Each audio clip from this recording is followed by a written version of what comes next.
nelaɗo maki ko ono yo julɓe worɓe gomɗinɓe o ko worɓe ɓe nelaɗo woni naɓude ɓe maki fattaqullaha koni hule Allah finnisa'i e sonnaɓe moɗon ɓe fattaqullaha hule Allah finnisa'i e sonnaɓe moɗon ɓen ɓe maki fa innakum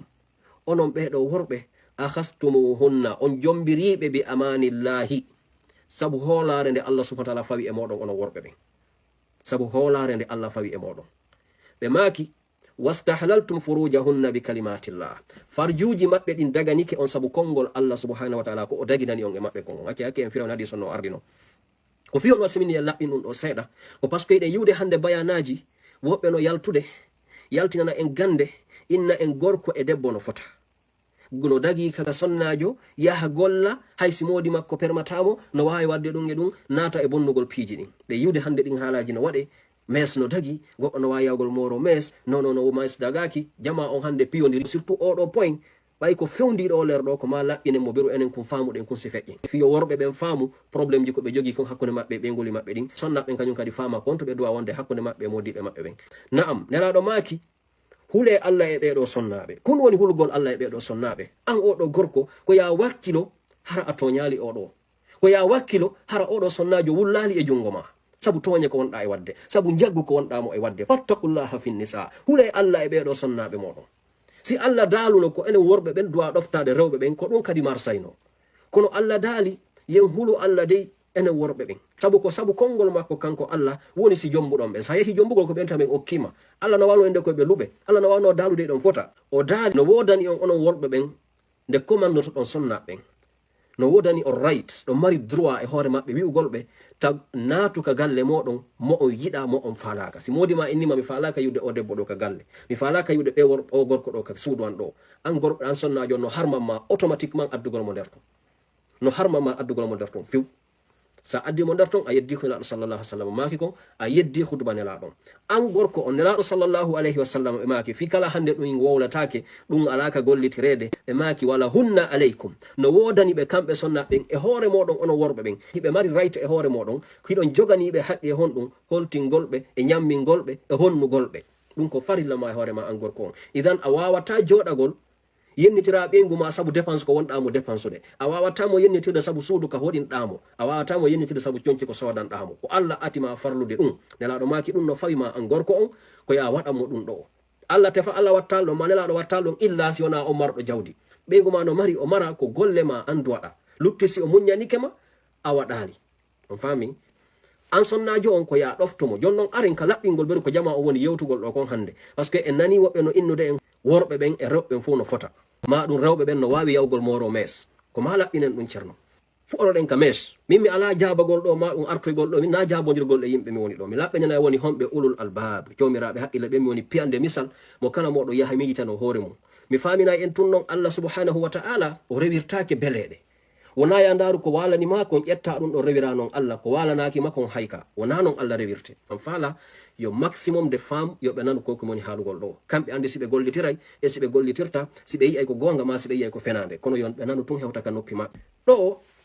si goɗɗo innima moragol mes no harmi ma ɗum hino dagi min wona toon tan mi woni yaade ko an oɗo sonnajo wonɗola darude ɗo siɗa falaraɗa morade mes ma a fo alaka maraɗa mari salon na ɗum woni importance an o est ce que nde a yaha moragol mes ko wiɗa kon no harmi ma no dagi taw ko morortoɗa ko spécial fi juste yo modi ma yi usi a yaltude ka yaasi a tiggay ɗi mes ji est ce que a ƴettay ɗo $100 yaha moroɗa mes ha gayna buuma hoore maɗa nden siɗa yaltude ka yaasi ma 100 € moroɗa mes tawa ɗiɗo ko mororɗa ɗi woku juste fi yo modi ma yiwɗi pet ka suudu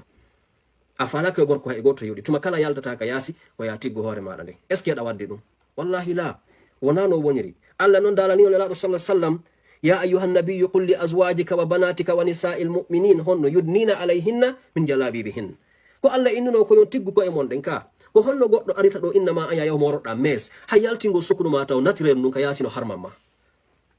si tawi wona rewirgol Allah faale ko ɗum mi yaji buna ya ko mon taye oɗo no andi right sonnaɓe ɓen o ari yaltingo sonnaɓe ɓen e ɗum amo siɗɗo julɗo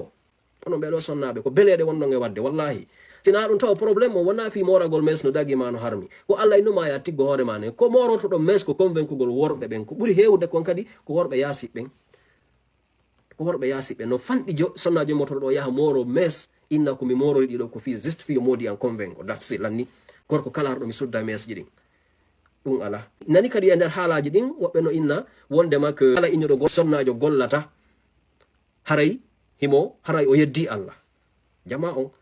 wona argol tun yewta fi convaincugol yimɓe ɓen ma ɗum ɓay sonnaɓen ko kamɓe sonnaɓen hande enen kala ko wowla en innay ko machallah kala ko yewta hande hewtani en tan kala yaltuɗo nini si goɗɗo yalti kamen ɗo o wiyen ko annabajo wallahi heɓa yinnuɓe ko gonga heɓa jokkayɓe mo fi kanilaɗo sallah sallam maki la nabiyu min ba'di annabajo ala ɓawo an kono heɓa to innayɓe yes oɗo ko gonga ko annabajo wona wowluɗo arabu kala woni gando wona wowluɗo arabu kala ma firtuɗo aya qur'ana kala wona ɗum jokkete musidɓe julɓe a ndaray dalilaji ɗin ndara ɗaɓɓita karama koɓɓe ndara est ce que ko wonma walande kon no selli ka sella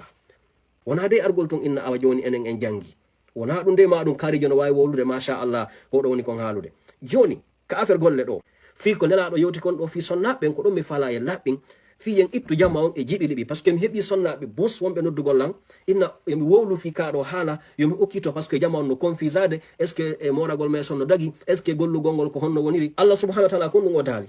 o wi waqarna fi buyutikunna Allah daali yewto annelaɗo yewto sonnaɓe maɓe ɗo noon koyen faamu par ce que buy ko arta yiltira oɗo aya ɓe inna Allah ko wi ɗo ko sonnaɓe nelaɗo ɓen tun Allah daali yoɓe wonu ka nder cuuɗi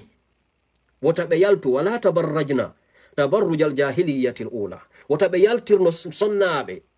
jahiliyaɓe heferaɓe en aduɗo no ɓe yaltirayno noon ko ɗum woni ɗum ɓe yaltara ɓalli maɓɓe ɗin fof no wayni e kene